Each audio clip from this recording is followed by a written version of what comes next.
Welcome to the Canadian Real Estate Channel.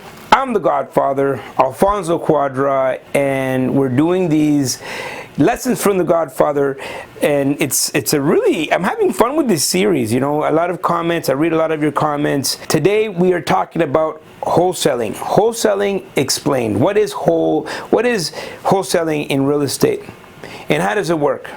For example, when we talk about any other industry, wholesaling means that you're going to go buy something for less, right?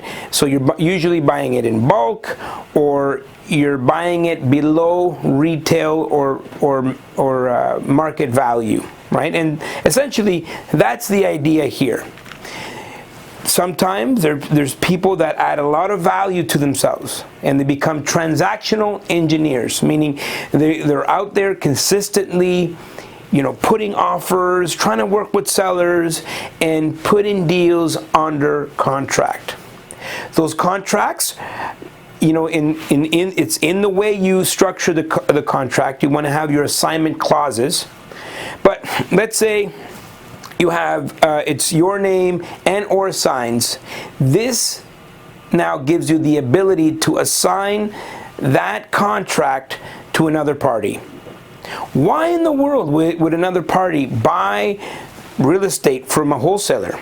Well, number one,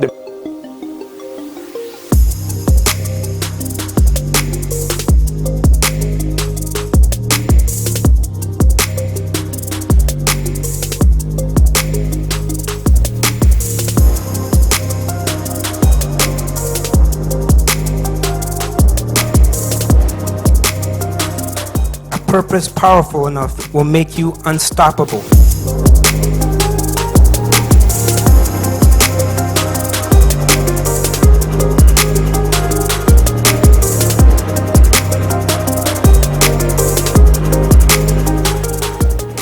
Why in the world would another party buy real estate from a wholesaler? Well, number one, they probably can get it for less if it's the right deal.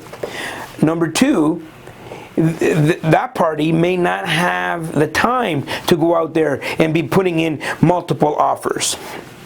Here's what I say to wholesalers. It's a great place to start, and for me in my business, I use wholesaling as a way to assign a contract to maybe one of my own corporations, so I'll wholesale it back to myself.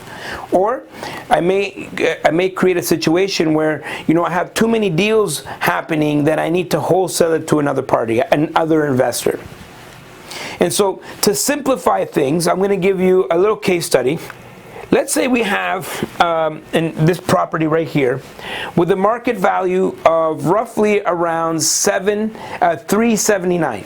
Okay, $379,000. Let's say that's the market value of this particular asset. Let's say we get it under contract. So you put your offer on an APS, and you get an accepted offer of $331,000. Okay? If you go back to a few of my other videos, we talked about the BRRRR strategy, where you make your money on the buy. It's the way you negotiate the deal that impacts the value of that property and ultimately your success in that property.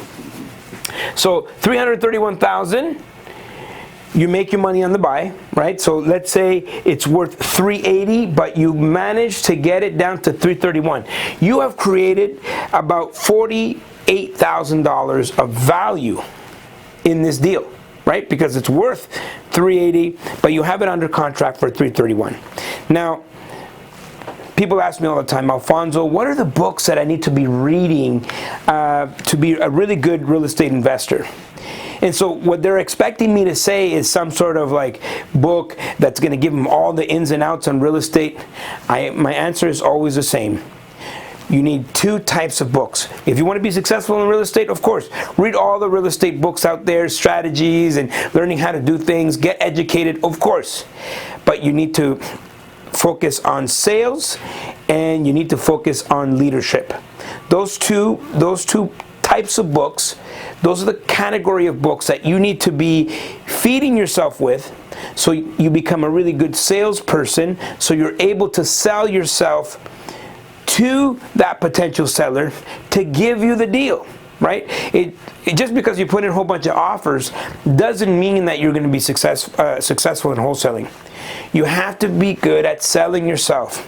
You have to be good at selling a vision. You have to be good at creating a really good buyer's list, right? So here's the things that you're going to need to be a really good wholesaler. Number one, determination. Because you're going to get a lot of no's. You're going to get a lot of people just slamming the door in your face. Number two, you need to educate yourself, add value, get mentorship, get coaching, look into WealthGenius if that's what you want to do. But add value to yourself, and by making sure you read all the other books, Rich Dad, Poor Dad, read all the other real estate books that you've heard about. But you need the soft skills, sales and leadership. Now you can go in there and negotiate. You become a transactional engineer. A transactional engineer. That means that you are going in there and creating a deal, a win-win situation. And so what you want to do is get that deal under contract so you create the value the second you have that contract. You have an accepted offer of $331,000. You created $48,000 of value. This deal is conditional. All you have is a piece of paper. That's all you have. You have the right to assign that contract to another party. Assignment. That's all what wholesaling is. It's an assignment of that paper. You're basically selling that opportunity to another investor for a fee. Now, let's say your wholesale fee is $10,000, right? So you sold this asset for $331,000, and you've added an assignment fee of $10,000. The investor that you're assigning the deal to is also getting a value. Because you've created that value in the first place. And so they're getting an additional value of $38,000, for example, or $39,000. So the investor's happy, right? Now this fee, it really depends on you, right? What that fee is going to be. I know some wholesalers that are willing to their wholesale fee is $20,000, $30,000, $40,000. The key is the investor willing to pay that? I've paid really high wholesale fees because I really wanted the deal. I know the value was already built in. So this wholesale fee can be whatever you want, as long as you using logic and reason on why you can justify a higher wholesale fee. But now, in terms of this particular deal, for the wholesaler, there's really no risk involved other than the time, right? Because let's say they can't for whatever reason the deal doesn't close or what have you. Well, guess what? It's conditional. It's a conditional deal in the first place. So, number one, you got to get really good at becoming a transactional engineer, putting deals under contract, and you have to make money on the buy, right? There has to be some meat on the bone there for an investor to want to come and buy that deal from you.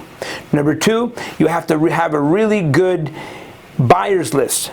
So you got to get out there, you got to network, you got to connect with people and add people to your buyer's list. So once you get a deal under contract, you simply put a package together, a wholesale package where you can distribute it through your buyer's list. Someone contacts you, you do an assignment agreement. You should use a lawyer. Okay, this is you want to make sure that you connect with your lawyers as you're doing this. Okay, and so you have an assignment agreement, and then you officially assign the contract to the new investor. But guess what? You don't get paid. You don't get the $10,000 unless that investor can close. And so you're not off the hook. You want to be there. You're going to be the liaison between the new purchaser and the seller. You want to make sure that all the due diligence is done, because ultimately, if that deal doesn't close, you are not going to get that assignment fee. But once the deal is closed, you get that assignment fee, this could be a very lucrative strategy to use. Now, my warning to you is that it's very market specific, right? And what happens when you're in a market where it's an expansion market where everything is expanding, all the prices are going up. Well, there's going to be a lot of wholesalers out there, But once you start seeing the market correct, or you start seeing prices soften, you won't see as many wholesalers, but that could be the opportunity for the people that really want to put in the work.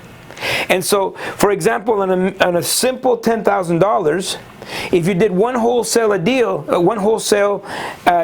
every month, so if you became a transactional engineer and you're putting multiple deals under contract, and let's say you close one a month, for the next 12 months, that's $120,000 a year. And if you did 2 wholesale deals a month, that on a very minimum $10,000, but the average wholesale assignment fee is going to be more than $10,000. But on a very bare minimum of $10,000, 2 wholesale deals a year, that's about $240,000 of revenue in your business. And ultimately, what are you going to do with that revenue? As you know, the Godfather is a multifamily, fanatic, and I have an addiction to real estate. So I will be turning some of those wholesale transactions. I wouldn't be buying cars, jewelry, or trips. I would be taking that capital and I'd be reinvesting it directly into more buy and hold type of strategies. And so the wholesaling could be a really great strategy to start, to raise some capital, so you can redeploy that capital directly into some apartment buildings. And if you want to know how to do that, you want to reach out to the Godfather. This was the Canadian Real Estate Channel. Alfonso loves you, and we'll see you next time.